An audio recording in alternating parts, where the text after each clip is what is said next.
Hello, everyone. It has been suggested that the words "that evil woman" may have been uttered by Queen Elizabeth II in her final days. Known for her characteristic composure, the Queen's typically restrained nature appeared shaken by the turmoil, cruelty, and unrelenting drama associated with Meghan Markle. To Her Majesty, who had endured wars, divorces, scandals, and even the collapse of Diana and Charles's marriage with steadfast resilience, Meghan represented an unprecedented challenge for the monarchy.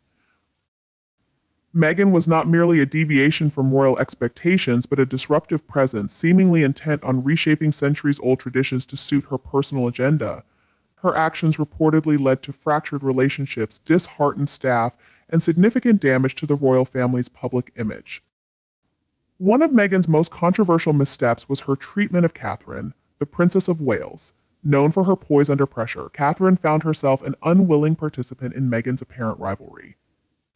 Accounts of Meghan's persistent efforts to outshine and belittle Catherine culminated in the widely publicized incident that reportedly left Catherine in tears.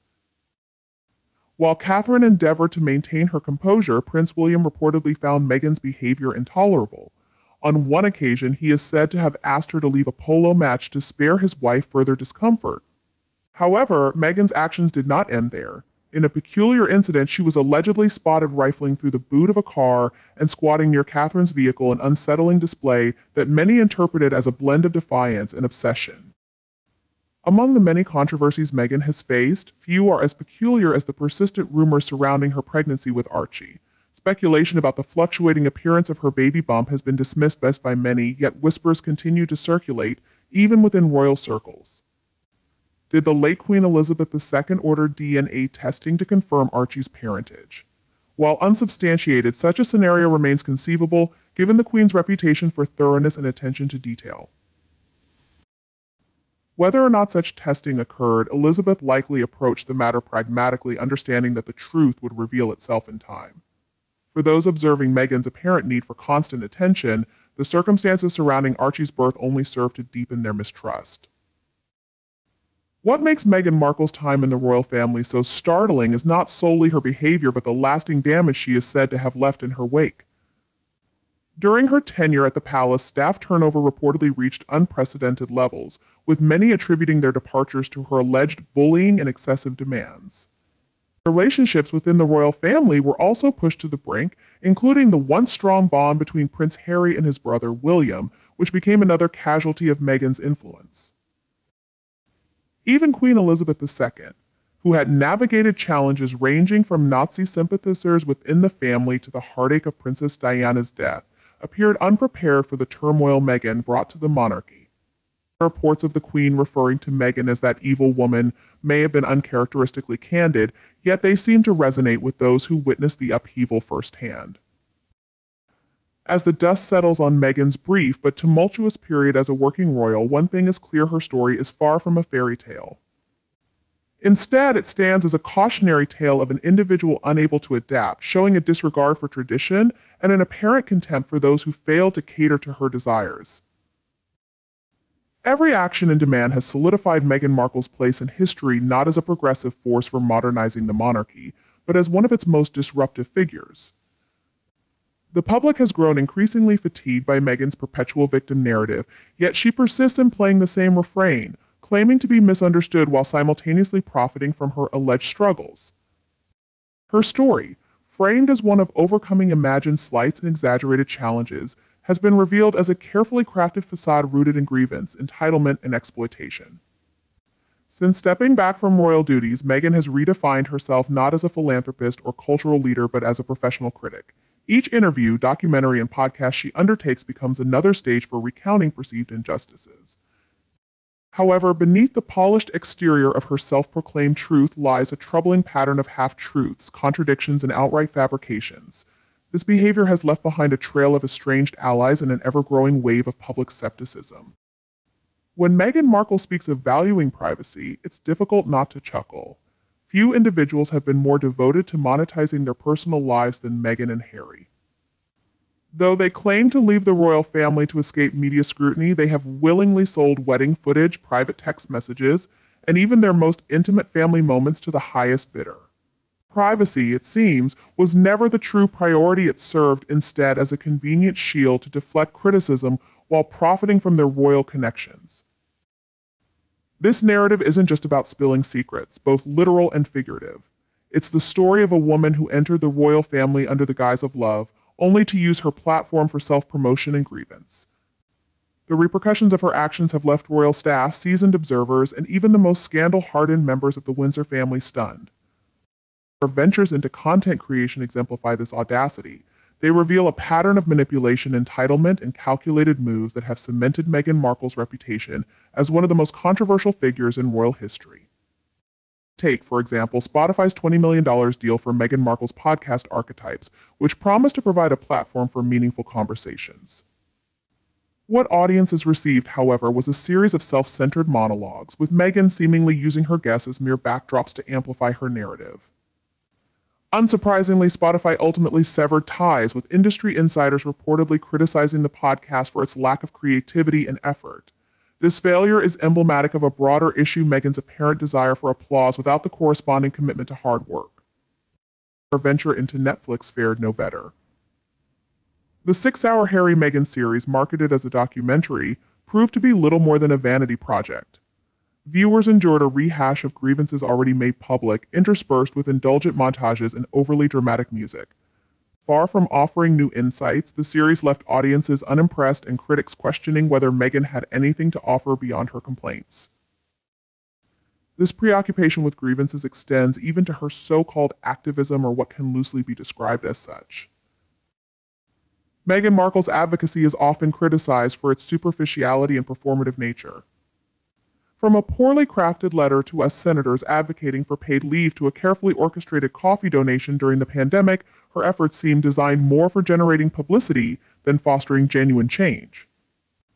Everything appears calculated for maximum media attention, ensuring her name remains in the headlines while achieving little in terms of meaningful impact. Perhaps the most disconcerting aspect of Meghan's public persona is her insistence on being recognized as a feminist icon. True feminism is about empowerment and solidarity, not playing the victim while disparaging others. Yet Meghan's approach often involves casting herself as a savior while undermining those who fail to align with her narrative. Her treatment of palace staff, who reportedly endured tantrums and verbal abuse, starkly contrasts with the image of a compassionate advocate she seeks to project. While Meghan's public-facing brand exudes polish and poise, insider accounts tell a different story. Tales of diva-like behavior, unreasonable demands, and contempt for anyone who dares to challenge her paint a picture of chaos behind the scenes, revealing a significant disconnect between perception and reality. Meghan Markle increasingly comes across as someone deeply disconnected from reality. Even in Hollywood, a town famously tolerant of oversized egos, her reputation seems to be wearing thin. Reports suggest a growing hesitance among industry insiders to engage with her, wary of her alleged propensity for creating discord. Meanwhile, her marriage to Prince Harry has become a topic of speculation. Once celebrated as the golden prince of the royal family, Harry now appears diminished, seemingly tethered to Meghan's unrelenting quest for relevance. Harry's estrangement from his family is not only profoundly sad, but also a testament to the divisive impact Meghan is perceived to have had on his relationships. Each public grievance he voices feels less like an effort to find closure and more like a calculated move orchestrated to bolster Meghan's carefully curated victim narrative. The irony of Meghan's post-royal life lies in her claims of fleeing the constraints of the monarchy in search of freedom. Instead, she appears ensnared in a self-created web of controversy and drama. The institution she so fervently criticizes for being oppressive ironically gave her the very platform she now uses to fuel her narrative. Meghan Markle's attempts to position herself as a self-made success ring hollow when her fame, influence, and wealth are undeniably rooted in the royal family she so frequently criticizes. The disconnect between her rhetoric and reality underscores the fragility of her public persona. Perhaps the most revealing aspect of Meghan's decline is the growing indifference of the public. Once a subject of fascination and controversy, she has become predictable and tiresome. What was once a compelling victim narrative for some now feels like a worn-out refrain, with fewer people willing to engage. Meghan's inability to move beyond her grievances stands as her greatest flaw. While the world progresses, she remains fixated on old stories and a narrative that has lost its resonance. Her brand, built on shaky foundations, is beginning to crumble. As the spotlight dims, one must wonder how long she can maintain the facade of relevance. The layers of entitlement, hypocrisy, and relentless self-promotion that define her public image are unraveling, exposing a persona increasingly out of step with the times. Perhaps the most apt title for Meghan Markle is not Duchess, but Diva-in-Chief, a role she appears to embrace with every meticulously orchestrated paparazzi appearance and overly polished public statement. For someone who claims to prioritize privacy, Meghan has undeniably perfected the art of commodifying her personal life, carefully packaged, marketed, and sold to the highest bidder, all under the banner of speaking her truth. Meghan's entrance onto the royal stage was initially celebrated as a modern-day fairy tale. A biracial, divorced American actress marrying into the British royal family symbolized progress and inclusivity. Yet beneath the surface lay ominous signs of turbulence ahead. The now famous phrase, "What Meghan wants, Meghan gets," was not merely romantic hyperbole from Harry, it was a candid acknowledgement of her forceful, take-no-prisoners approach to royal life. At the core of Meghan's narrative lies a glaring contradiction. She portrays herself as a bold truth-teller, bravely escaping the constraints of an oppressive monarchy. However, this self-crafted image often conflicts with her actions, which appear more focused on maintaining control and promoting her version of events rather than genuinely breaking free or fostering progress. In truth, Meghan Markle is little more than a shrewd opportunist who leveraged the royal family as a stepping stone for her Hollywood ambitions. Her complaints about the institution become almost laughable when you consider the immense privileges it bestowed upon her. Millions watched as she walked down the aisle in a wedding funded by British taxpayers, yet she has the audacity to portray herself as a victim of royal oppression. The cognitive dissonance is striking. Her infamous interview with Oprah Winfrey was a masterclass in self-pity and selective storytelling. Each accusation she leveled against the royal family was delivered with theatrical flair, worthy of any soap opera actress. Claims of racism, isolation, and mental health struggles were thrown about carelessly, but the lack of specifics made it clear that she was more focused on generating headlines than fostering real understanding. And who could forget the absurdity of her asserting that she had no idea what it meant to marry into royalty? In an age where information is at our fingertips, that claim is as hard to believe as her supposed crusade for privacy. Then there's the Netflix docuseries, a bloated vanity project that served little purpose other than to remind the world of how hard Meghan and Harry believe they've had it. Watching the couple complain about their struggles while lounging in their multi-million-dollar mansion is a painful exercise in secondhand embarrassment. They've redefined tone deafness, and the public is starting to catch on. The constant whining, paired with a complete lack of self-awareness, has transformed them from global icons into tabloid fodder. Our professional ventures, if they can even be called that, are equally uninspired. Take her Spotify podcast Archetypes, which promised to challenge female stereotypes but ultimately fell flat. Meghan's tendency to center every conversation around herself made it evident that she wasn't interested in her guests' insights, but rather in using them as mere backdrops for her own self-aggrandizement. Spotify's decision to end their partnership was both predictable and entirely justified. Why invest millions in content when all you get is Meghan Markle's unfiltered narcissism? Even her so-called activism seems more like a branding exercise than a genuine commitment to change. Whether it's a staged photo op with a coffee donation or a letter-writing campaign conveniently timed with her media blitz, Meghan's efforts consistently lack sincerity. Everything she does appears meticulously crafted to generate maximum PR exposure with minimal effort. Her advocacy for paid parental leave, for instance, felt less like a meaningful contribution to the cause and more like an attempt to insert herself into a political conversation. But perhaps the most damaging aspect of Meghan's story is the harm she's inflicted on her own family. Her relentless pursuit of fame and fortune has come at the cost of Harry's relationships with his father and brother. By encouraging Harry to air their grievances publicly, she has effectively ensured that these relationships remain fractured. It's a tragic outcome, but one that feels inevitable given Meghan's pattern of alienating those around her. Meghan Markle's downfall is the direct result of her own actions. Her failure to recognize the limits of her narrative and adapt to public scrutiny has left her stuck in a self-perpetuating cycle of drama. The very traits that once made her an intriguing figure, her confidence, charisma, and ambition, have now become her greatest vulnerabilities. Her story serves as a cautionary tale for anyone seeking to use victimhood for personal gain. While her tactics may have garnered attention at first, the public's patience has long since run out. The truth is, people are tired of hearing the same grievances repackaged and sold as authenticity. What Meghan fails to grasp is that true authenticity cannot be manufactured, it must be earned. Until she learns this lesson, she will remain where she is now, a figure of ridicule rather than respect. And so we are left with an unfiltered glimpse into the endlessly dramatic world of Meghan Markle, from her so-called quest for privacy, which somehow results in more public appearances than ever, to her series of failed ventures that could barely capture the public's fleeting attention. Meghan Markle's narrative increasingly seems less like a story of empowerment and more like a carefully orchestrated PR campaign gone wrong. At every turn, there's another contradiction, another grievance, and another excuse, leading many to question whether Meghan is truly misunderstood or simply a master manipulator of public perception. One thing is undeniable: her actions speak louder than any interview or meticulously crafted statement. While Meghan presents herself as a champion of equality, compassion, and empowerment, the reality often paints a different picture.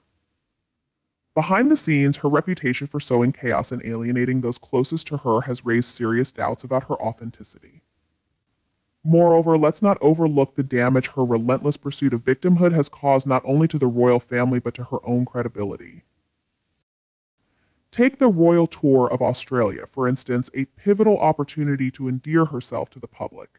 Instead of demonstrating humility or service, Meghan turned the tour into a personal PR campaign, further distancing herself from the values she claims to uphold. It has been reported that Meghan had confrontations with staff and even clashed with the Governor General over her demand for exclusive access to Admiralty House.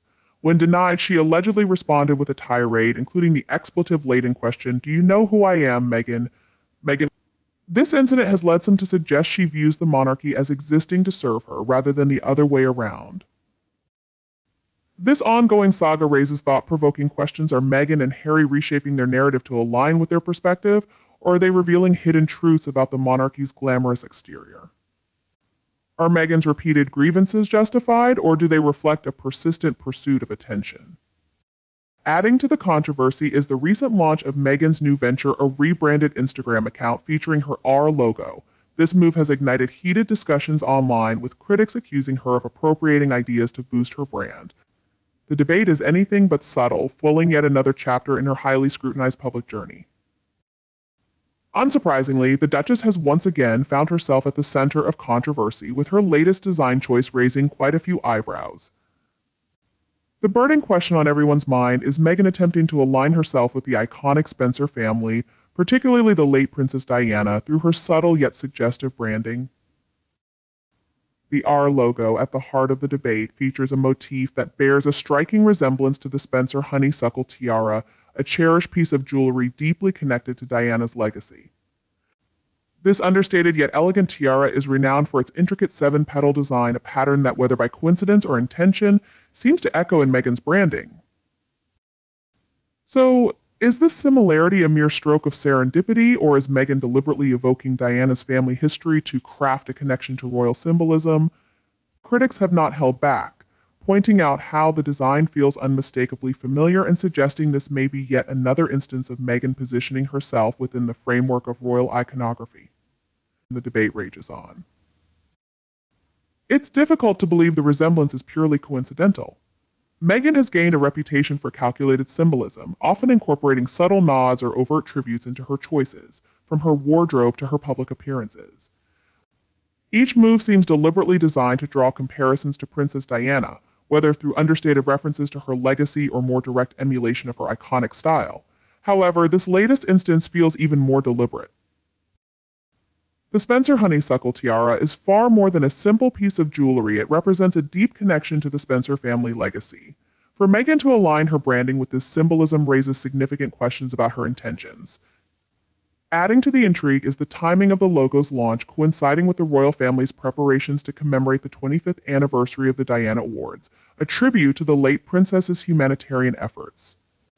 The unveiling of this design at such a moment seems far too precise to be a coincidence, sparking further speculation and debate. Could it be that Meghan is attempting to align herself with Princess Diana, positioning her brand alongside the noble ideals that the Princess of Wales so powerfully represented? Such a move has been criticized as opportunistic, a calculated effort to weave herself into the narrative of a woman whose legacy holds a far greater and more enduring global reverence than Meghan could aspire to achieve. This is not the first time Meghan's critics have accused her of engaging in royal mimicry. From her sartorial choices to her meticulously curated public image, there has often been an undeniable echo of Diana in her presentations. It's hardly surprising, then, that many see the new logo as yet another instance of Meghan leveraging royal history to maintain relevance. The R logo itself has drawn criticism for its perceived lack of originality. Rather than a bold or innovative design, it seems more like a reworking of royal nostalgia, evoking the past rather than carving out a unique creative vision. For some, this latest effort underscores a pattern of borrowing from royal iconography without offering anything genuinely transformative or groundbreaking. In the world of branding, originality is paramount. Yet Meghan, ever the opportunist, appears content to rely on recycled ideas rather than carving out her own distinctive identity. Critics have not held back in their condemnation of the AR logo, labeling it a blatant imitation, and they have a point. The striking similarity to the Spencer tiara is hard to ignore, and Meghan's repeated use of Diana's symbolism only reinforces the perception that she is more focused on appropriating royal legacy than creating something genuinely original. This logo is just the latest example in a pattern of attempts to gain legitimacy by aligning herself with the prestige of those who preceded her. It's a strategy that feels both transparent and tiresome. Yet, it's hardly surprising coming from Meghan Markle, a figure who built her narrative on being the royal family's outsider, only to later position herself as a self-proclaimed authority on a host of societal issues. Such calculated moves may keep her in the public eye, but they do little to dispel the growing sentiment that her approach lacks authenticity and creativity. Meghan has built her reputation as the outsider, yet she seems to consistently benefit from the very institution she claims to challenge. While she speaks of grand ambitions to change the world, her most notable achievement thus far appears to be the relentless monetization of her personal brand. With a level of self-promotion that rivals even the most seasoned social media influencers, her attempts to embed herself within the narrative of royal history often verge on the comical. Her actions are meticulously calculated, her branding efforts frequently cringe-inducing, yet she is still celebrated by some as a trailblazer for redefining modern royalty. The AIR logo is just the latest reminder of her determination to stay in the spotlight, leveraging the legacy of someone far more admired than she is to maintain relevance. But one has to wonder, does drawing comparisons to Princess Diana truly elevate Meghan's status, or does it merely reinforce the image of her as an opportunistic imitator? It's a question worth considering, particularly as her actions seem to speak more to personal gain than genuine innovation or meaningful contributions. Time will undoubtedly reveal the impact of Meghan's latest move, but one thing is clear: this development will only provide more ammunition for her growing army of critics.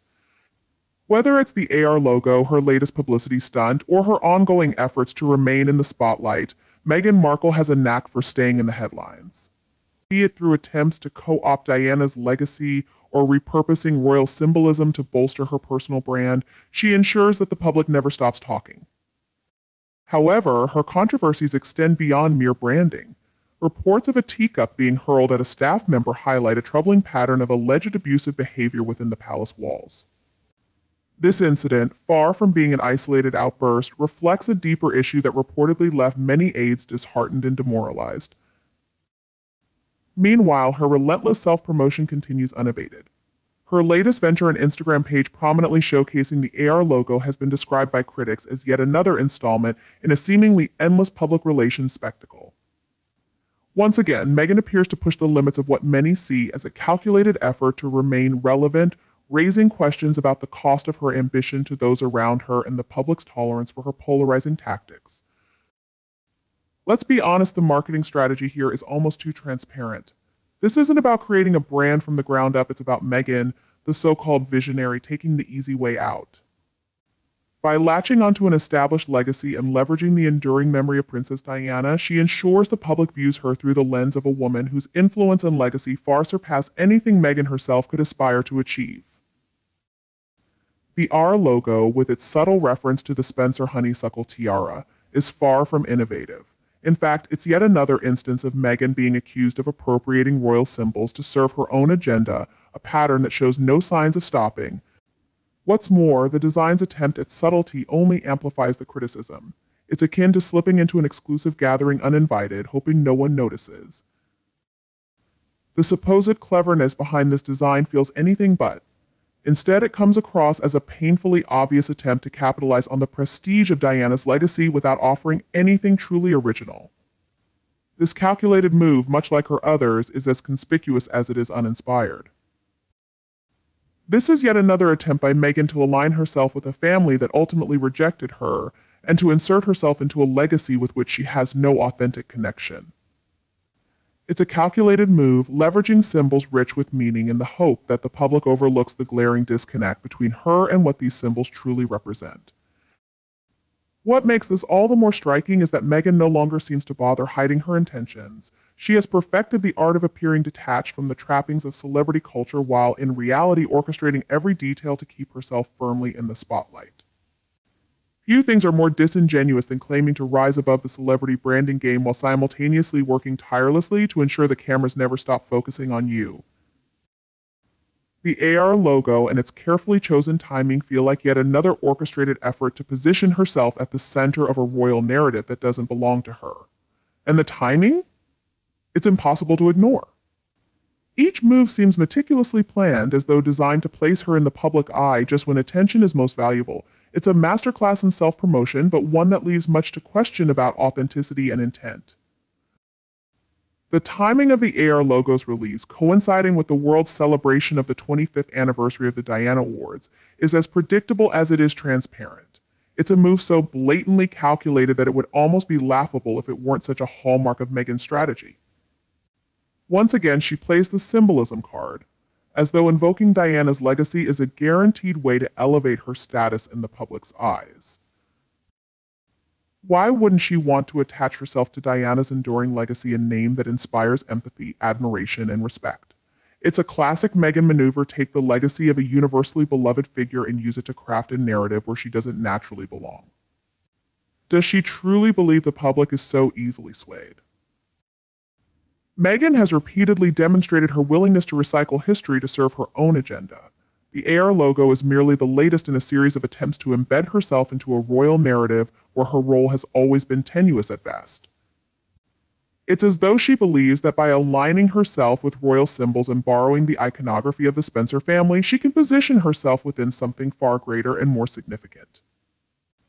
Yet for many, this approach comes across as another desperate effort to claim a place in a story that isn't hers to tell. But does anyone truly believe that the Spencer family would ever welcome Meghan into their fold, even symbolically? Of course not. And yet here she is again, trying to follow in the footsteps of a woman she will never match. It's a game of optics, one where Meghan is clearly banking on the public's short attention span to make her moves effective. What does this really say about Meghan's understanding of branding? Rather than inventing something new, she knows she can capitalize on what's already been established. The AR logo perfectly exemplifies this mindset. If creating something truly original seems too challenging, why not recycle what's already worked? Why waste time crafting a unique identity when you can simply step into someone else's legacy and claim it as your own? It's a formula that has served Meghan well in the past. After all, who can forget the constant media coverage of her so-called revolutionary projects, most of which seem more focused on her presence than on the actual substance behind them? This has been Meghan's strategy: make waves with your image, not with what you create. And while this may have garnered attention, it's hard to ignore the lack of originality beneath it all. Take her so-called activism, for example. Meghan has crafted an entire public persona around being an advocate for various causes, but when you dig beneath the surface, what do you really find? A woman who seems far more interested in capitalizing on the image of activism than actually rolling up her sleeves and doing the hard work. She's not on the front lines. Instead, she's collecting awards, staging photo opportunities, and creating social media content that presents her as the face of progressive change. In the end, it's all about the brand, whether it's a logo or a cause. Each one is just another chance for Meghan to ensure the spotlight remains on her. It's as though she views herself as the world's most polished, marketable spokesperson for causes she barely engages with. The AIR logo is a perfect reflection of this mindset. It's not about originality or genuine contribution, it's about aligning herself with something meaningful in the public's eyes, even if it means leaning heavily on established symbols to do so. If Meghan were truly committed to forging her own path, she would have made an effort to create something fresh, new, and independent of the past. But that's simply not her approach, is it? She doesn't break new ground. Instead, she latches onto what's already been done, trying to wear it like a costume. And the more she does this, the more people see through the facade. The AIR logo, while it may garner her a few headlines, won't fool those who are paying attention. The symbolism is too blatant, and the timing too calculated. Meghan doesn't seem interested in being remembered for her own achievements. What she seeks is to be remembered for the family she married into and the legacy she can attach herself to. It's a perfect metaphor for her entire public persona. She's the woman who couldn't quite make it on her own, so she decided to hitch her wagon to someone else's star. But let's not get too bogged down in the specifics of the AIR logo itself.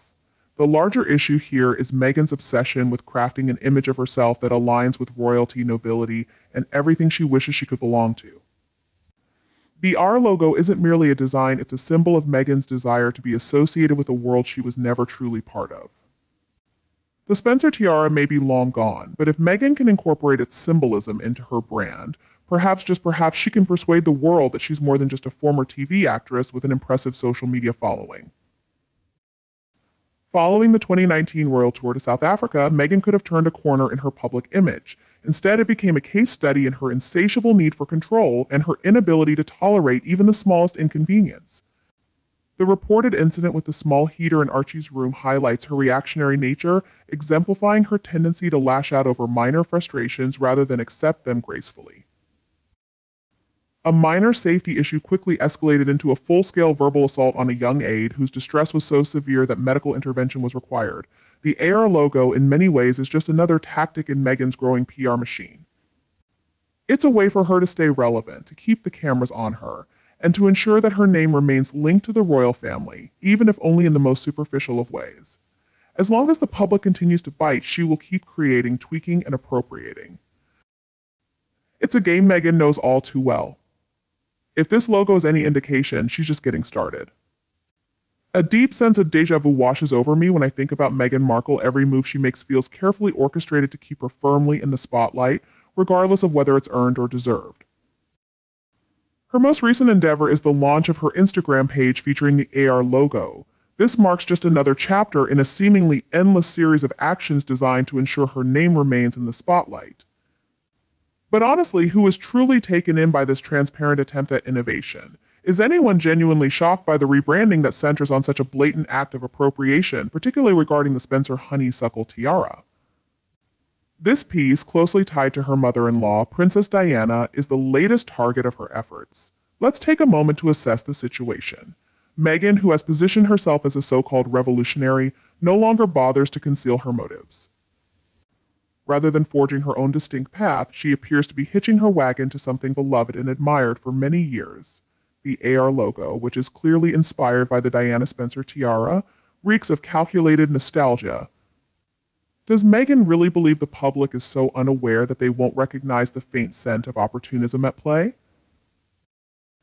It almost seems as though she is simultaneously embracing the flag of royal heritage while asserting her superiority over it. Can she truly expect us to accept that the striking resemblance between her logo and Diana's tiara is merely coincidental? The fact that the logo was unveiled just before the 25th anniversary of the Diana Awards only fuels the suspicion, highlighting the apparent timing of Prince William's tribute to his late mother. Once again, Meghan appears to be leveraging Diana's image and symbolism to promote her own agenda.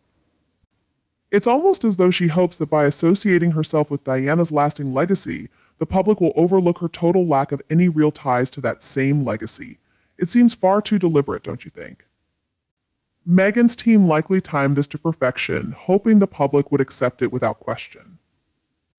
Meghan seems entirely unconcerned that her intentions are transparent to everyone. From her wardrobe choices to her logo design, her branding exudes an air of prioritizing appearance over authenticity.